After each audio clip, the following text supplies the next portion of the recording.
Joining us now is retired U.S. Army Lieutenant Colonel Daniel Davis, Senior Fellow at Defense Priorities and host of the Daniel Davis Deep Dive Show over on YouTube.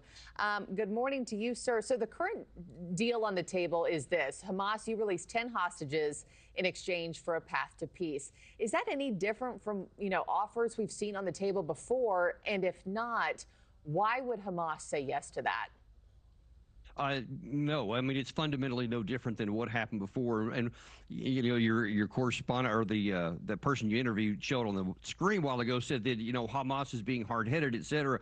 But you also have to look at what the history has been. The last time there was a ceasefire, Hamas was largely abiding by its terms, and then Israel changed them and then went back to fighting. So Hamas now is kind of gun-shy about reaching a new agreement. But, they're under so much pressure, they may end up doing at least any kind of a ceasefire would be helpful. But honestly, I think that the bigger impediment is on the Israeli side because there is heavy pressure from the Israeli Minister of Defense and senior members of the Knesset to continue to have offensive operations and to go further into Hamas, into the Gaza Strip right now against Hamas. They want a military victory, not a ceasefire, and they're pushing against it on the inside. Yeah, and we saw deadly clashes break out at Gaza aid sites over the weekend as well. And now you have Israel ordering evacuations in an area of central Gaza ahead of expected military action there.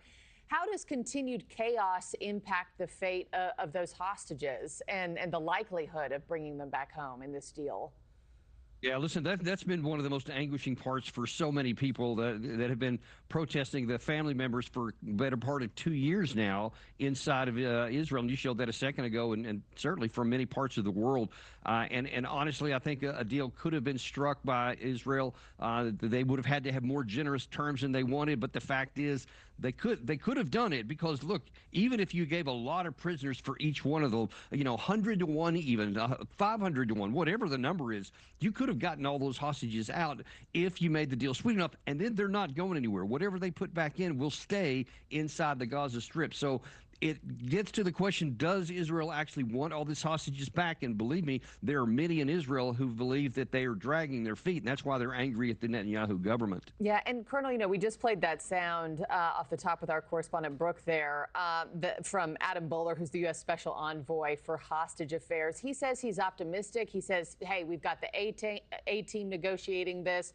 But he says that if Hamas doesn't take it, Israel is going to have to take some sort of kinetic action. What exactly should that look like if Hamas says thanks, but no thanks? I find that a very puzzling statement. Like Israel is not using kinetic actions on a daily basis. I mean, if you take a look at the headlines, there are scores of Palestinian people being killed every single day in kinetic activity by Israel. So I don't know what he means by they're going to have to start using kinetic means, because they already are. And as you mentioned just a second ago, there's already evacuations orders in the middle of the Gaza Strip in a place where they haven't had to evacuate before, implying that they're about to go in heavy, which could imply that the Minister of Defense is going to get his way and they're going to continue on with the incursion. So all in all, that does not bode well for any kind of a hostage release or a ceasefire. And let me talk about how this impacts us here at home, sir, because President Trump's team is reportedly losing patience with Netanyahu after Israel's recent strikes in Syria.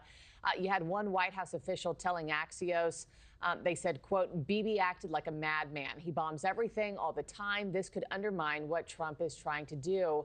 And it comes after the White House condemned an Israeli strike on Gaza's only Catholic church. I mean, that killed 3 people there, which Israel said it deeply regrets. How does Netanyahu's handling of these operations make President Trump look right now, you think? Well, I actually, before we came on the air here today, just did a perusal of the headlines, and you can go all the way back to April and then May and then June, earlier in July, and now, where it keeps saying that Trump is, quote, losing patience with Netanyahu, and yet Netanyahu continues to do whatever he wants with these strikes into Syria, which was not what the United States wanted. There's been attacks in the West Bank that has killed American citizens in just the last 48 hours, along with that church you're mentioning there. So if Trump is impatient, it doesn't look like he has any influence on Netanyahu, because he appears to be doing exactly what he wants to do. So that doesn't impact well on American citizens. And a lot of them are wondering why he doesn't get more upset, President Trump, at the killing of American citizens inside of Israel. Lieutenant Colonel Daniel Davis, thank you for your time and expertise, sir, this morning. Appreciate it. Thank you very much.